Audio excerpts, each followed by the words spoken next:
이사야서를 읽어보면 1장에서 39장까지는 북이스라엘이 멸망하고 남유다가 위기를 처한 배경으로 이야기를 하고 있습니다.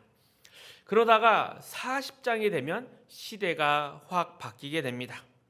이제 이스라엘 백성들이 바벨론의 포로로 끌려와 있습니다.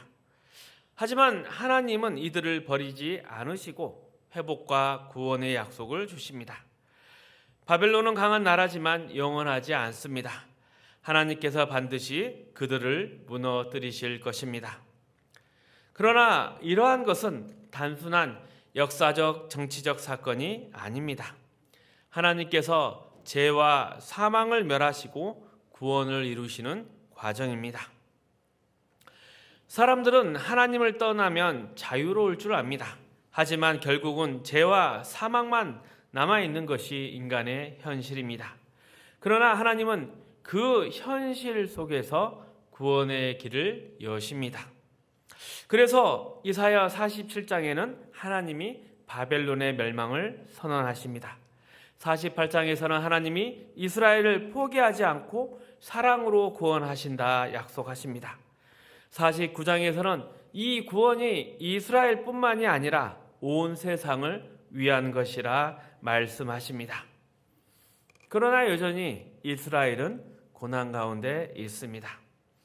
그리고 우리가 함께 읽었던 이사야 50장 1절에서 3절까지 하나님은 이렇게 말씀하십니다. 너희가 당하는 이 고난은 내가 준 것이 아니다. 너희가 스스로 자초한 것이다. 너희가 나를 떠났기 때문에 이런 결과를 맞이한 것이다. 물고기가 물을 떠나면 살 수 없듯이 사람이 하나님을 떠나면 죄와 재앙에 빠질 수밖에 없다. 바벨론이 강해서 너희를 포로로 잡아간 것이 아니다. 너희가 나를 떠난 결과다. 그리고 나서 느닷없이 갑자기 4절에서 9절까지 하나님의 종이 등장합니다. 제가 다시 한번 읽어드리겠습니다. 주 여호와께서 학자들의 혀를 내게 주사 나로 공고한 자를 말로 어떻게 도와줄 줄 알게 하시고 아침마다 깨우치시되 나의 길을 깨우치사 학자들 같이 알아듣게 하시는도다. 주 여호와께서 나의 길을 여셨으므로 내가 거역하지도 아니하며 뒤로 물러가지도 아니하며 나를 때리는 자들에게 내 등을 맡기며 나의 수염 뽑는 자들에게 나의 뺨을 맡기며 모욕과 침뱉음을 당하여도 내 얼굴을 가리지 아니하였느니라. 주 여호와께서 나를 도우심으로 내가 부끄러워하지 아니하고 내 얼굴을 부싯돌같이 굳게 하였으므로 내가 수치를 당하지 아니할 줄을 아노라. 나를 의롭다 하시는 이가 가까이 계시니 나를 다툴 자가 누구냐? 나와 함께 설지어다. 나의 대적이 누구냐? 내게 가까이 나올지라. 보라, 주 여호와께서 나를 도우시리니 나를 정죄할 자 누구냐? 보라, 그들은 다 옷과 같이 헤어지며 좀이 그들을 먹으리라. 갑자기 등장한 하나님의 종, 그는 용감한 종입니다. 그는 하나님의 뜻을 전하고 또 하나님의 일하심을 설명하며 그 일하심을 바탕으로 사람들을 설득하고 증거합니다. 결국은 하나님의 뜻을 이루는 사람입니다. 하지만 이러한 종의 등장은 다소 예상 바뀐 것입니다. 앞에서 1절에서 3절까지는 이스라엘이 스스로 불러온 재앙과 고통이 나오는데 그런 가운데 갑자기 여호와의 종이 등장합니다. 그리고 나서 그가 해결하는 방법도 군사적, 정치적 해결이 아닙니다. 이 종의 해결 방법은 하나님의 뜻을 전하며 이스라엘에게 재난과 고통이 왜 일어난지를 설명합니다. 그리고 거기서 그들과 함께 거하며 이스라엘을 꺼내기 위해서 담대하고 충성스럽게 사역할 것을 약속합니다. 이러한 하나님의 종의 사역은 역사 속에서 예수님을 통해서 완성이 됩니다. 예수님 안에서 하나님은 죄를 면하시고 구원을 이루십니다. 우리가 스스로 초래한 사망을 예수님께서는 뒤집으시고 부활로 구원을 이루십니다. 이러한 문제는 단순히 어느 한 시대의 사람들만이 겪는 일이 아닙니다. 인간이 하나님을 거부하고 외면할 때 세상은 혼돈에 빠졌습니다. 죄가 들어와서 세상을 부패시키고 더럽혔습니다. 과연 이런 상황에서 하나님은 어떻게 창조의 목적을 완성하실까요? 이렇게 타락한 역사를 어떻게 회복시키실까요? 이 문제를 해결하시기 위해서 하나님은 어떻게 일하실까요? 성경은 이 문제에 대하여 하나님은 언제 어디에서나 모든 사람들 앞에서 창조주로서 세상의 주인으로서 임재하시고 역사하신다 가르칩니다. 하나님을 거부한 인류는 모두 무지했습니다. 우리가 죄인 되었을 때조차도 우리는 메시아가 필요한지도 몰랐습니다. 그러나 로마서 5장에서 보듯이 하나님은 우리가 알지도 못할 때에도 이미 구원의 일을 행하셨습니다. 물론 이스라엘은 약속의 언약이 있었기 때문에 선택의 기회를 가졌습니다. 그렇다고 해서 이방인들에게 기회조차 없었던 것도 아닙니다. 이스라엘도 이방인도 모두 다 구원의 필요성을 깨닫지 못한 것은 마찬가지였습니다. 그러나 하나님은 그러한 무지한 인류 속에서도 망가진 이 역사 가운데서도 구원을 이루셨습니다. 그리고 하나님은 여전히 역사 속에서 지금도 일하고 계십니다. 인류는 어느 시대를 살아도 늘 같은 질문을 합니다. 역사가 왜 이렇게 엉망입니까? 이것은 단순한 궁금증이 아니라 인류가 아직 해결하지 못한 근본적인 문제입니다. 어찌 보면 역사 자체가 망하지 않고 완전히 망하지 않고 지금까지 이어진 것이 기적입니다. 인류는 이미 스스로 자멸했어야 마땅합니다. 그런데 여전히 존재하고 있습니다. 왜 그럴까요? 그러니 우리는 이러한 질문들을 생각하면서 단순히 예수 잘 믿어라, 예수 믿으면 복 받는다, 이런 말로 끝나서는 안 되는 것입니다. 우리의 삶에는 중요한 도전이 있습니다. 그렇다면 우리는 이 역사 가운데 어떻게 살아야 하는가? 계속 역사 이야기를 하면 너무나 막연하게 들릴 수 있기에 우리의 인생에 대해서 이야기해 보면 사람들이 가장 많이 하는 질문이 무엇입니까? 사는 게 도대체 무엇일까? 왜 이런 질문을 합니까? 진정한 행복을 느끼지 못하기 때문입니다. 그래서 사람들이 이렇게 기도합니다. 하나님, 많이 바라지 않습니다. 그냥 평범하고 행복하게 해주세요. 이 기도가 과연 옳은 기도일까요? 평범하게 해주세요. 이 말에는 이런 뜻이 있습니다. 아무 책임도 지고 싶지 않습니다. 힘든 일 피하고 싶습니다. 그냥 조용히 아무것도 안 하고 살고 싶습니다. 그러나 이게 말이 될까요? 우리는 생각 없이 아무런 짐도 없이 살아갈 수 있는 그런 존재가 아닙니다. 그래서 우리는 결국 이런 질문 앞에 서게 됩니다. 하나님, 이게 뭡니까? 인간은 누구입니까? 우리의 가치는 무엇입니까? 우리는 왜 살아야 합니까? 이런 질문을 던지는 건 인간으로서 당연한 책임입니다. 하지만 우리는 스스로 그 답을 찾을 수 없습니다. 이런 우리를 하나님은 도전 앞에 세우시고 몸부림치게 하십니다. 그러다 결국 우리는 깨닫게 됩니다. 아, 하나님의 은혜가 필요합니다. 이것이 인간이 반드시 알아야 할 자기 확인이고 자기 부인입니다. 그리고 하나님이 찾아오십니다. 너무나 기쁘고 감사한 일입니다. 우리에게 인생의 길이 열렸고 영생이 주어졌기 때문입니다. 새로운 정체성을 얻게 되었고 영원한 삶의 목표를 받기 때문입니다. 그러면 이렇게 하나님이 내게 주신 정체성과 인생의 목표가 진짜라는 것을 어떻게 알 수 있습니까? 이 질문에 대해서 역사는 증언합니다. 누가 세상의 주인인가? 누가 역사의 주인인가? 이 질문 앞에 이스라엘의 역사를 보면 얼마나 우리가 실패하고 있는지 알 수 있습니다. 21세기를 살아가며 우리 인류는 오랜 역사의 시간을 지났습니다. 그 안에 인간이 얼마나 악하고 변덕스럽고 어리석은지 다 보았습니다. 악을 제거하기 위해 노력하지만 선이 당연히 생기는 것이 아닙니다. 그리고 인간은 악을 없앨 능력도 없고 그것을 없앤다고 해서 자동으로 세상이 살만한 곳이 되는 것이 아닙니다. 그러다 보니 어쩔 수 없이 체념하며 단념하며 살아갑니다. 인생이란 원래 그런 거야. 사람이란 원래 다 그래. 그러나 예수님을 믿고도 이런 말을 해서는 안 됩니다.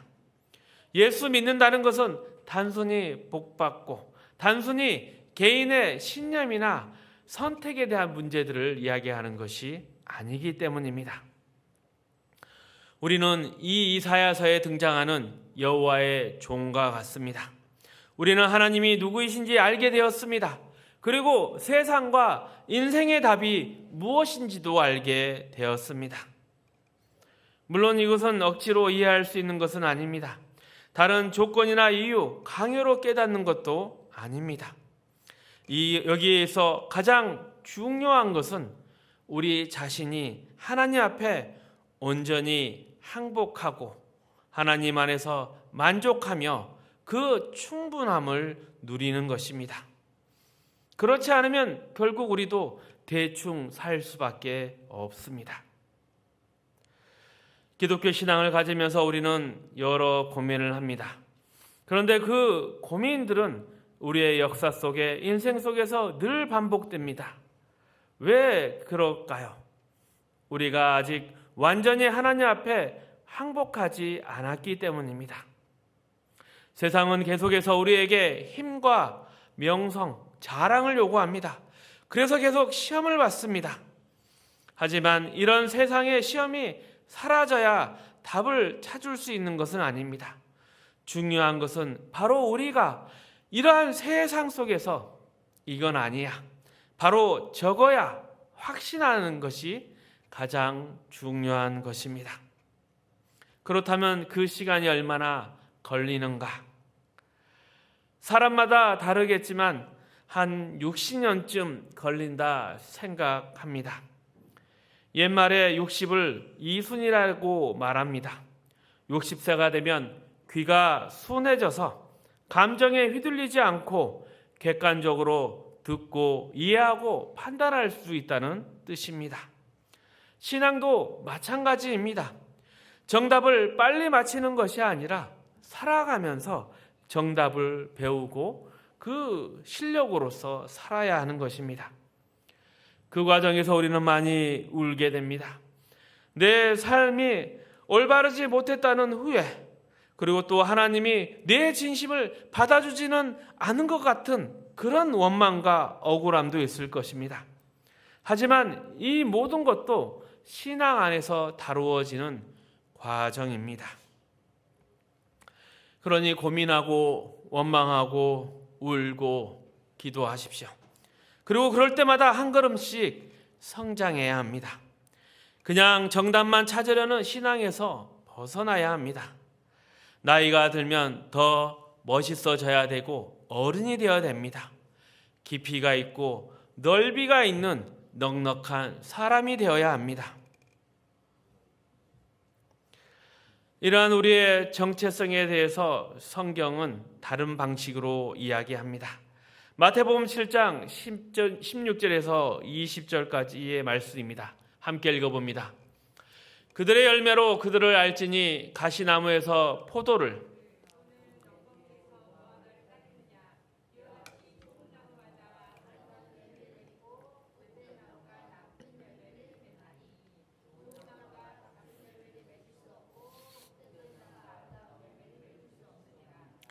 아름다운 열매를 맺지 아니하는 나무마다 찍혀 불에 던져지느니라. 이러므로 그들의 열매로 그들을 알리라. 우리의 정체성은 열매에서 드러납니다. 나무는 단순히 제목으로 쓰이기에 있는 것이 아니라 열매를 맺음으로써 자기의 정체성을 드러냅니다. 포도가 열리면 포도나무, 복숭아가 열리면 복숭아나무인 것처럼 기독교인의 정체성도 마찬가지입니다. 우리가 삶에서 맺는 열매가 우리의 본질을 보여줍니다. 그리고 이 정체성, 본질 안에 세상의 권력이나 힘, 능력 같은 것은 없습니다. 이것의 핵심은 우리가 하나님의 자녀로서 어떤 성품을 가지고 살아가느냐입니다. 갈라디아서 5장 22절 23절은 성령의 열매를 이렇게 말합니다. 함께 읽어봅니다. 오직 성령의 열매는 사랑과 희락과 화평과 오래 참음과 자비와 양성과 충성과 온유와 절제니 이 같은 것을 금지할 법이 없느니라.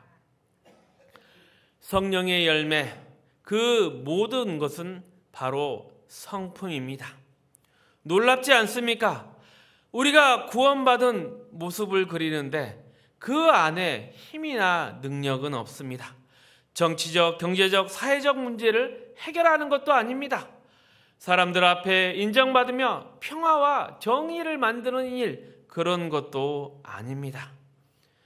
본질은 나 스스로가 하나님의 자녀가 되는 것입니다. 하나님의 구원은 이처럼 정치, 경제, 사회적 환경으로 이루어지는 평화가 아닙니다. 하나님은 우리의 존재, 우리의 마음을 변화시키십니다. 원래 우리는 하나님과 단절된 존재여서 부패하고 썩어질 수밖에 없었습니다.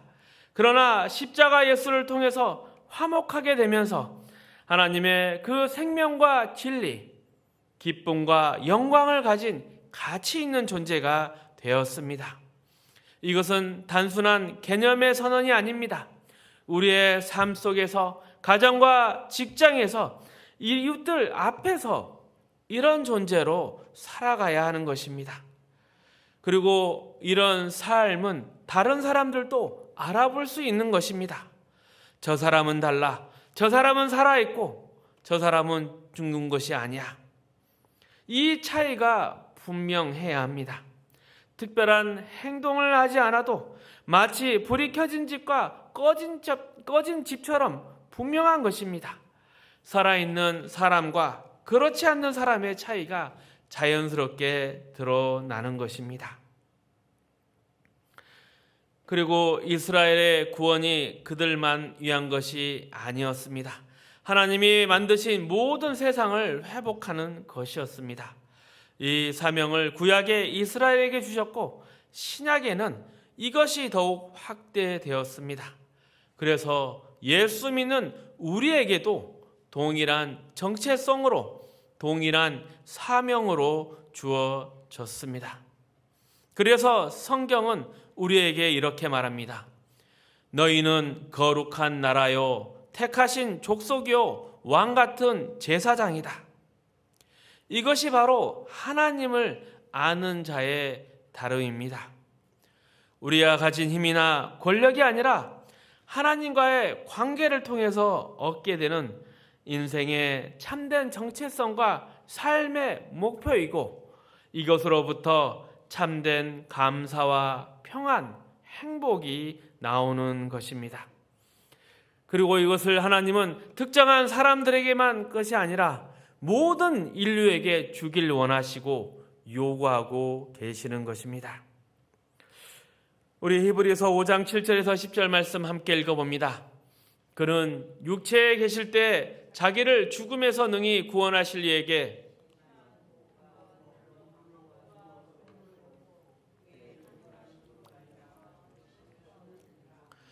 그가 아들이시면서도 받으신 고난으로 순종함을 배워서 온전하게 되셨은즉 자기에게 순종하는 모든 자에게 영원한 구원의 근원이 되시고 하나님께 멜기세덱의 반차를 따른 대제사장이라 칭하심을 받으셨느니라. 예수 그리스도가 어떻게 대제사장이 되었습니까? 그것은 스스로 가질 수 있는 것이 아닙니다. 하나님께서 직접 세우시는 것입니다. 대제사장은 하나님이 뜻하신 모든 사람을 위한 고난을 받아야 하고 그들을 대신하여 기도하는 역할을 해야 합니다. 이런 대제사장이 되게 한 조건이 무엇이었을까요? 말씀은 이렇게 이야기를 합니다. 그가 빌어야 할 사람들과 동등한 조건과 수준에 있어야 한다. 즉 연약함과 어려움을 그들과 함께 직접 경험해야 한다. 그래서 예수님은 어떻게 하셨습니까? 심한 통곡과 눈물로 간구의 소원을 올리셨습니다. 예수님이 기도하면 다 해결될 거라고 쉽게 생각하지 마십시오. 오히려 예수님도 극심한 공포와 두려움 속에서 하나님께 간절히 기도하셨습니다. 출애굽과 바벨론 포로 귀환은 구약에서 가장 중요한 사건입니다. 이 이야기는 우리에게 교훈을 주고 있습니다. 하나님은 하나님의 백성을 놓아두지 않으신다. 타협하지 않으신다. 포기하지 않으신다. 결국 승리하게 하신다. 그리고 그들로 반드시 배우게 하신다. 하나님의 구원은 과정 없이 결과만 주어지는 것이 아닙니다. 신약 시대에는 하나님의 이 같은 역사하심이 예수님 안에서 더 분명하고 위대하게 나타났습니다. 성자 하나님이 직접 오셔서 우리처럼 되셨습니다. 우리와 고난을 함께 겪으시고 배신당하시고 우셨고 간절히 기도했으며 결국 십자가에서 죽으셨습니다. 그리고 그분의 죽음과 부활로 하나님은 인류의 역사를 완전히 뒤집어 놓으셨습니다. 이런 하나님의 일하심이 지금도 계속되고 있습니다. 하나님은 각 시대와 공동체마다 이런 사람들을 세우십니다. 세움을 받은 사람뿐만 아니라 그가 속한 시대와 이웃까지도 하나님은 모두 다 구원하기를 원하십니다. 그러니 우리는 우리의 고난을 어떻게 바라봐야 할까요? 고난이 잘못한 사람에게만 오는 것이 아닙니다. 오히려 하나님의 뜻을 이루기 위해 부름받은 사람이 걸어가는 길입니다. 자유가 하나님이 주신 특권이라면 고난 또한 하나님이 주신 사명이며 명예입니다. 나와 함께 일하자. 내 일하는 곳에 너도 같이 가자. 이것이 바로 하나님께서 우리를 부르시는 방식입니다. 우리의 신앙이 형통과 걱정 없는 삶만 바란다면 그것은 잘못된 길입니다. 예수님을 믿고 그 길을 따라간다는 것은 전쟁터의 최전선에 서 있는 것과 같습니다. 그러니 우리는 외면하지 말아야 합니다. 또 변명하지 말아야 합니다. 하나님이 우리를 부르셨습니다. 위대한 하나님의 사람으로서, 자녀로서 당당하게 살아가야 합니다. 그것이 우리가 이 땅에서 누릴 수 있는 기쁨이고 자랑이고 명예입니다. 말씀을 맺겠습니다. 이사야 50장을 보면 이스라엘이 왜 바벨론의 포로가 되었는지 알 수 있습니다. 하나님이 그들을 버리신 것이 아니라 그들이 하나님을 떠났기 때문입니다. 물고기가 물을 떠나면 살 수 없듯이 사람도 하나님을 떠나면 죄와 고통에 빠질 수밖에 없습니다. 이런 가운데 중요한 인물이 등장합니다. 바로 여호와의 종입니다. 그는 하나님의 뜻을 전하고 고난 속에서도 하나님의 말씀에 순종하며 구원의 일을 행합니다. 역사 속 예수님이 바로 그분이십니다. 예수님은 우리의 죄를 대신 지고 십자가를 지셨습니다. 그리고 부활하심으로 우리에게 영원한 생명을 주셨습니다. 우리의 역사는 혼란스럽고 우리의 인생은 힘듭니다. 하지만 역사의 주인은 하나님이시며 하나님이 우리의 인생 가운데 일하고 계십니다. 그러니 우리의 신앙도 단순히 예수 믿어 복받자 이것을 넘어서야 합니다. 좋은 나무가 좋은 열매를 당연히 맺듯이 우리의 변화된 정체성과 사명이 우리의 삶에서 드러나야 합니다. 하나님은 우리를 자녀로 천국의 모델하우스로 부르셨습니다. 편안한 길이 아니라 고난의 길이지만 하나님과 함께하는 영광의 길입니다. 세상의 주인은 하나님이십니다. 그리고 하나님은 지금도 우리를 통해 일하고 계십니다. 기쁘고 보람차게 하나님과 함께 걸어가실 수 있기를 축복합니다.